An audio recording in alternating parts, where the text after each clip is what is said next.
कि तेरी सोच कितनी छोटी है, तू किस किस्म का इंसान है। इतना मन किया कि तू मेरे सामने होता ना, मैं तेरा मुंह तोड़ देती। बेशरम लोगों। और दूसरा सवाल क्या, सबसे बेहुदा सवाल, मतलब निहायती बदतमीज किस्म के लोग हैं। और मुझे अपना दिमाग भी ख़राब नहीं करना भाई, मुझे मेरे बच्चे पालने हैं। अगर वो लोग बोल जाते हैं जिनकी खुद की बहनें घर में बैठी होती हैं, शादी के बाद भी खुद की बहनें, लोग अपने घरों में झांक के नहीं देखते हैं, दूसरे के घरों में देखने चले जाते हैं। अरे नौकरी कोई खिलौना है क्या जो मिल जाएगी? ऐसे लोग धरती पे बोझ हो सालो तुम। क्या तुम कैसे सवाल करते हो? मेरा मन करता है मुंह पे थप्पड़ मारूं, चमाट दूं एक खींच के। Hello everyone, welcome back to my channel. कैसे हैं आप सब? आई होप आप बहुत अच्छे हैं। मैं भी बहुत अच्छी हूँ गाइस। और मेरे फेवरेट टैडी से मिलिए। ये मेरा सबसे प्यारा टैडी है, छोटा सा प्यारा सा बच्चा मेरा। ये मेरा सबसे प्यारा टैडी है। वैसे मैं आपसे बहुत ज़रूरी बात करने आई हूँ गाइस। बात कुछ ऐसी है, मेरे को हंसी आती है लोगों पे, है ना। बात कुछ ऐसी है गाइस। वैसे ना मेरी वीडियो को सुनना, ध्यान से बातें सुनना लोगों की, है ना। अभी थोड़े 2-3 दिन पहले मेरे किसी जानकार का फ़ोन आया, है ना। लोग पढ़े लिखे गवार हैं, पढ़े लिखे गवार लोग हैं, अनपढ़ लोग बोलते हैं ना जिनको, वो मतलब तुमने व्यर्थ किया है पैसा। हम कभी गलती से कुछ बोल देते थे ना, तो हमारी मम्मी ऐसे बोलती थी, पढ़ाई लिखाई व्यर्थ है तुम्हारी। तो वो चीज़ उन लोगों के साथ है। तो उनका क्वेश्चन मुझे क्या होता है, फ़ोन आता है, और लता कैसे है, और सब ठीक है, और तेरा भाई कैसे है। अच्छा, मेरी मम्मी क्या है गाइस कि सबसे पहले मैं आपको बताना चाहूँगी कि मेरी मम्मी, मतलब मेरे पापा BSNL में जॉब करते थे, सरकारी जॉब थी मेरे पापा की। तो वो जॉब मेरी मम्मी को मिल गई थी जब मेरे पापा की डेथ हुई थी। तो मेरी मम्मी को मिल गई। तो मेरी मम्मी की जब डेथ हुई तो लगभग सभी लोगों का यही सवाल कि BSNL नौकरी तो देगा ही, है ना, बेटे को नौकरी मिल जाएगी, है ना, तेरा भाई लग गया। अभी अब कुछ लोग मिलते हैं, अच्छा तेरा भाई नौकरी लग गया, है ना। मुझे इतना गुस्सा आता है ना, इतना गुस्सा आता है कि नौकरी मेरे हाथ में हो तो मैं मेरे भाई को 1 मिनट में नौकरी दे दूँ। मैं कह दूँ लै तू नौकरी कर ले, है ना। अगर मेरे हाथ में, अगर हर बहन के हाथ में हो ना अपने भाई के लिए कुछ अच्छा करना, तो वो फटाफट लिख के दे दे, लै चल तू कर ले, है ना, उसका भाई सुखी रहे। मेरे को इतनी, मैं लोगों के क्वेश्चनों से हैरान हूँ, है ना।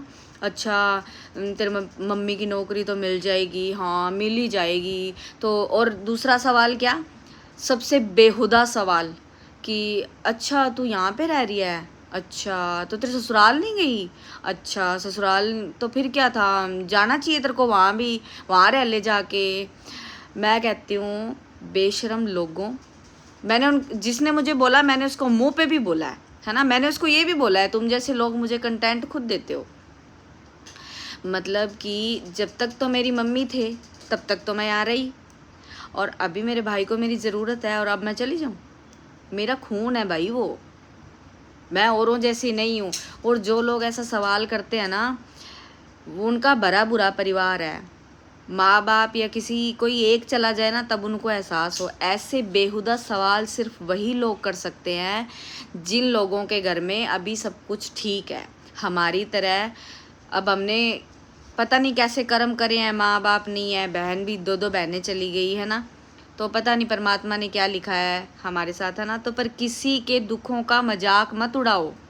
अपने सवाल भी तुम ऐसे रखो कि सामने वाला ये सोचो कि अगर हमने ऐसा सवाल कर लिया तो सामने वाले को दुख ना हो हमारे सवालों से। तुम्हें अक्ल उक्ल नहीं है क्या? भगवान ऐसे लोग, मैं कहती, अब मेरे को ऐसे लगता है ये घोर कलयुग है, घोर कलयुग। भगवान के इंसान सोचता भी नहीं है कि मुझे किससे कैसा सवाल करना है। कम से कम तुम सोच तो लो कि तुम क्या बोल रहे हो। तुम्हें बिल्कुल भी एहसास नहीं है। मेरे पे इतनी बड़ी जिम्मेदारी है ना कि अभी मैंने पहले वीडियो डाला था, आप लोगों ने देखा हो तो, मेरे भाई का घर बनाना है ना। घर भी बनवाना है उसका, उसकी शादी भी करनी है। उसके बाद मैं जाऊं तो चलेगा। उसके बाद में कोई भी बहन अपने भाई भाभी के साथ उसके घर में नहीं रहना चाहेगी। मजबूरियां सब कुछ करवाती हैं। मजबूरी किसी की क्या आ जाए तो वो परमात्मा के हाथ पे है। आज समय अच्छा है, कल कैसा है वो तो ऊपर वाला जानता है, हम तो कुछ नहीं कर सकते। हम तो सिर्फ एकमात्र खिलौना है, हम तो कुछ नहीं कर सकते। पर मैं ऐसे कहती हूँ कि ऐसे लोग धरती पे बोझ हो सालो तुम। क्या तुम कैसे सवाल करते हो? मेरा मन करता है मुंह पे थप्पड़ मारूं, चमाट दूं एक खींच के। अगर मेरे सामने हो ना तो मैं ढंग से बताऊँ। मतलब तुम्हें समझ नहीं है तुम क्या बोल रहे हो। कोई भी मिल जाएगा, है बेटा ऐसे सब, है बेटा अच्छा तेरा भाई नौकरी लाग गई। अरे नौकरी कोई खिलौना है क्या जो मिल जाएगी। कार्रवाई होते होते तो आज हमें 5 महीने हो गए, हमारे आधे काम हुए हैं, आधे हुए ही नहीं है, वो तो हमारे हो ही नहीं रहे हैं। तो मेरे पापा एक्सपायर हुए थे तो मेरी मम्मी को 3 साल लग गए थे। 3 साल बाद मेरी मम्मी को जॉब मिली थी। तो 5 महीने में सब कुछ हो जाएगा। जो उसकी किस्मत में लिखा है, जो जितना उसके भाग्य में लिखा है, वो उससे कोई नहीं छीन सकता। तुम तो कम से कम सोच समझ के बोलो किसी के बारे में तुम क्या कह रहे हो। इतने बेहुदा लोग हैं ना, मन तो करता है क्या बोलूँ, मुंह में जो आए ना वो बोल दूँ, पर मैं फिर बहुत कुछ सोच जाती हूँ। ऐसे लोग मिलते हैं, ऐसे सवाल करते हैं बकवास बकवास से कि जिसकी कोई हद ही नहीं है। अरे तुम अपने घर में देखो। और जिसने मुझे ये बात बोली उसकी खुद की बहन बैठी है घर में, उसकी खुद की बहन घर में रहती है। मैंने उसको तुरंत यही बात बोली, मैंने कहा अच्छा ये बात बता, तेरी बहन आज तेरे घर में है, तू धक्के मार के निकाल देगा उसको? माँ बाप बैठे हैं तब तक तू उफ तक नहीं कर सकता, बाद में तो हर किसी को अपना देखना ही देखना है।